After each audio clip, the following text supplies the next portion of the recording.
Oh, I got it. I'm sorry. I didn't know that this was the way it was supposed to work. Oh crap! Where is mine? Wait. Yeah, whatever. I think he's about to get revenge. Oh no, I'm in. Oh, okay. We're gonna do this. We're doing this. First things first, I gotta get photos of you guys. I gotta get my video, so just don't even start with me. Okay. Hey everybody, what's going on? Sleepy Hollow Press, baby. Yeah. This is a first. This is a first. Do you see what's on his phone though? Yeah, it's the boys are like whatever. So listen, we're getting everybody's social media before we get out of here because there will be much retweeting. I'm telling you right now. Great. I will shut this thing down. We'll start throwing our business cards at you. Thank you. Why don't you guys interview us? We considered that, but honestly, they're not paying us enough there. And the fans are going to be like... Because we do it for free. That's it. Okay. What's the camel? It just goes everywhere with me. It's a long story you don't want to hear. It's not allowed to look at anyone, just at you. No, I got a picture in front of you, actually. Because it flirts too. So, on to the show. Yes. A modern day Ichabod Crane. How is it playing Ichabod Crane in a modern world? It's nice. It's really nice to take a character that everyone recognizes and put him in a completely different context and work out how he'd react to certain things out of the story that we know. And I think it's exciting to watch, isn't it, guys? Oh yeah. You've seen the pilot. Oh yeah, definitely. Are we going to have any like Ichabod versus technology? Ichabod versus I'm sure there'll be plenty of that. I don't think we wanted to go too overboard with that because that could take us away from the story. And also, the truth is someone waking up 250 years in the future. I think you'd die. You'd just die. I'd kill you. That's your battle with technology. So just a tripod.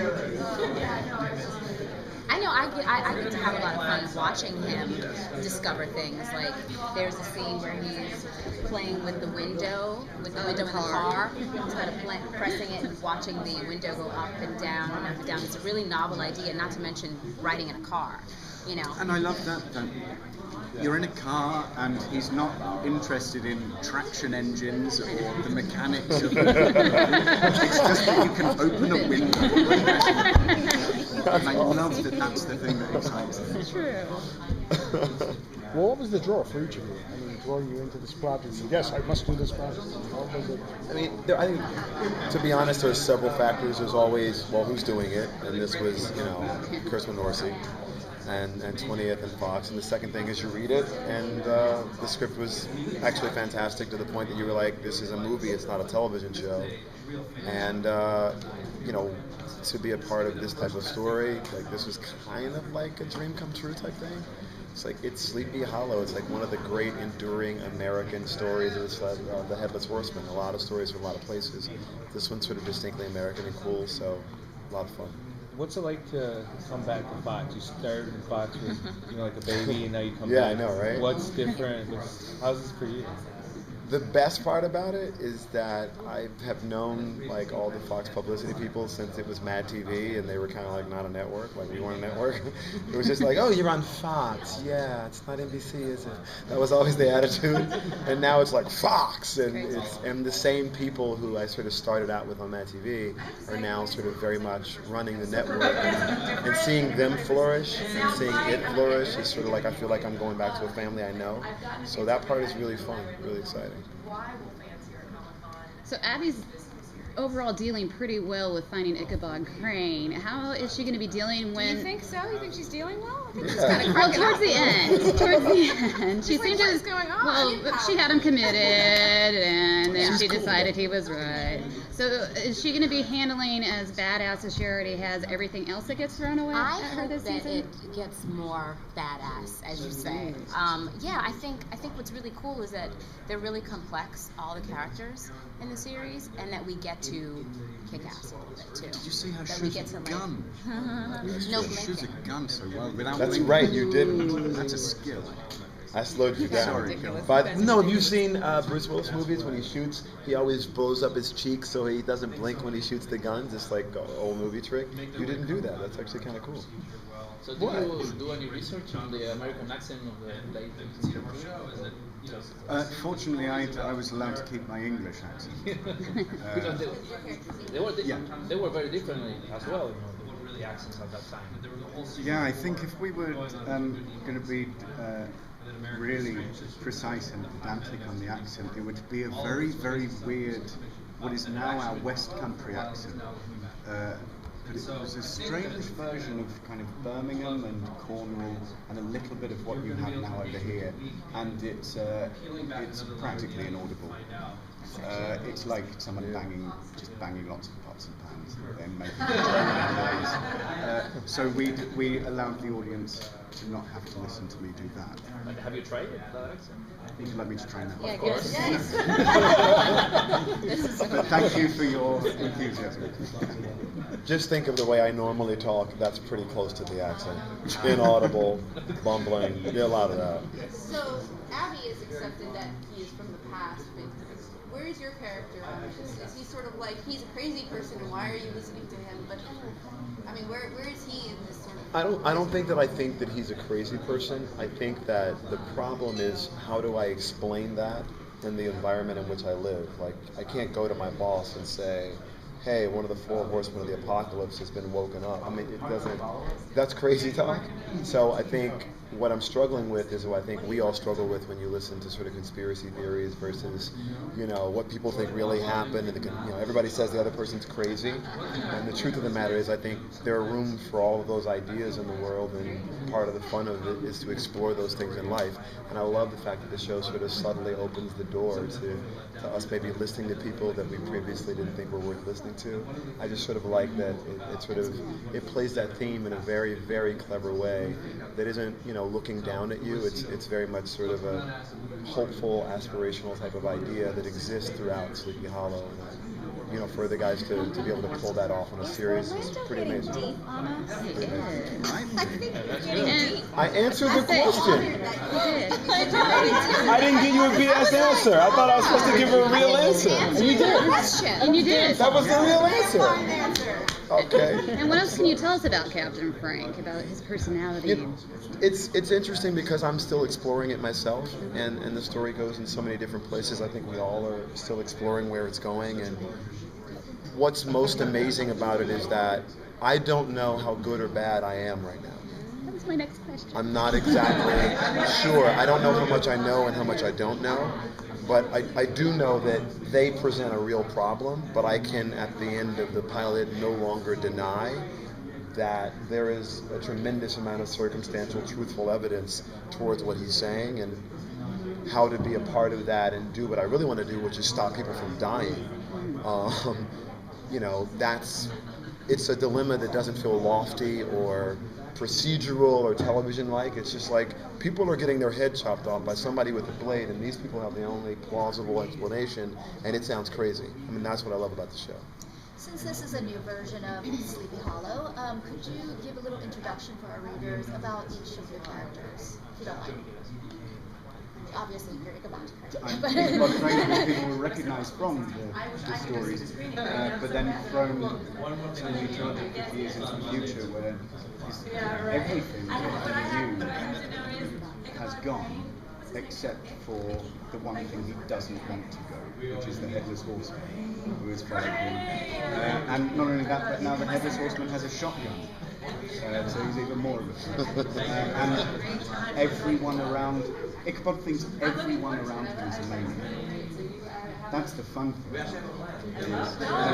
This guy thinks he's from 250 years ago, but he thinks everyone's insane. And all of these funny little things that they have, this technology is just stupid. And I can't wait till the episode where he first hears Lady Gaga. Who is awesome. Who is awesome. Is the most awesome. And I play Lieutenant Abby Mills. I work in the Sleepy Hollow Police Department, and basically Ichabod falls into my lap and is telling me all these things about 250 years ago, and that we have some mission. When I'm like on my way out of Dodge, I'm like heading out of town. I want to change my life. She has a kind of a dark past, which you'll find out more about as the series progresses. But they become partners in a way. I can't say too much, but they become partners in a way. Well, this is sort of find out at the end of the pilot. No, I already covered. You already heard that. Go. Stay. I'm here. You find out at the end of the pilot that you're kind of intrinsically woven into this sort of mythos of the good versus evil in a way that you didn't really realize when you first met. Like, you had seen the trees, and he is intrinsically part of that whole like spell and thing that's going on. Is that kind of daunting just for you as an actor, but also for your characters in how they're going to have to learn to grow around each other? As an actor, I think it's really great stuff to have to play with and work with. But the character, I mean, who can really take in, like, there's a monster in the woods that I saw when I was 7 and it's real, and, you know, can't give it all away, but like, we're the only people who can stop it. only 2 of us. Yeah. So does the supernatural manifested itself before I Go Crane came in the wall of Sleepy Hollow? That's what we find. Okay. We're not telling you anything else, so don't even try it. Don't even try it. It's not happening. The amount we find out in just the pilot. And we've got another 12 episodes, and there's much more we can find out. That's every bit as exciting as the 4 Horsemen of the Apocalypse are coming. Now, Abby and Ichabod have a quite strange relationship, but Abby's forced to take him under her wing. I mean, he doesn't have anywhere to live. He doesn't have any clothes. Are they going to be delving into that part of their relationship, which is just the day-to-day, getting by sort of stuff? No, please. Go ahead. No, you go ahead. Go on. Please. I think the modern day versus back in the day thing will definitely play a part of it. But I think that we have a bigger fish to fry. Sort of like saving the world is a pretty big deal. The bad guys. Yeah. So it's going to be more focused on the bad guys that come along. I think fighting the apocalypse might come before ahead. So he's going to be in the same outfit the whole season. Oh my gosh. We'll see.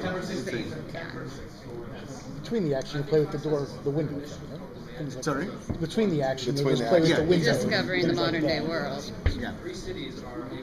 There's so much material to cover here that I'm sure some level of the minutia of, tweeting, hey, I'm at Vaughn's, $2 off of Tide will be a part of it. I was thinking Tide, actually. Right? Yeah, exactly.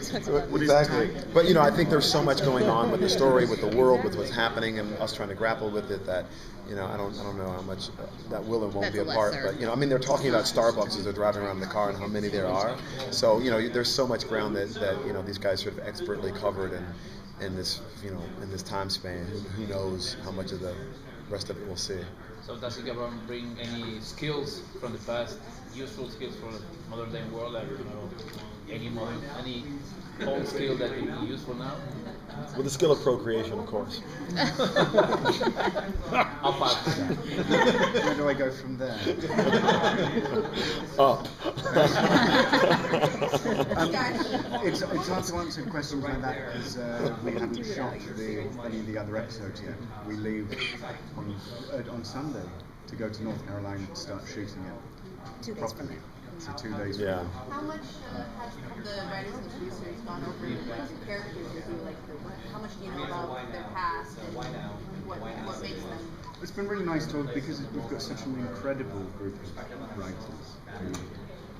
Between them, we've worked on some of the best shows around. And it's nice to talk to them about where we'd all like the characters to go. And That's then not lip service. That's actually true. I mean, we are blessed with an insane. I mean, Bob and Alec, of course, but Philip. I mean, it's a serious writing staff. It's kind of amazing. And then in each of those conversations, they keep throwing in clues as to what's about to happen, and they're teasing you. And it's not your usual episodic structure. It keeps building. It keeps building and building and building. And the quality of it is so much like a feature film. It's kind of amazing.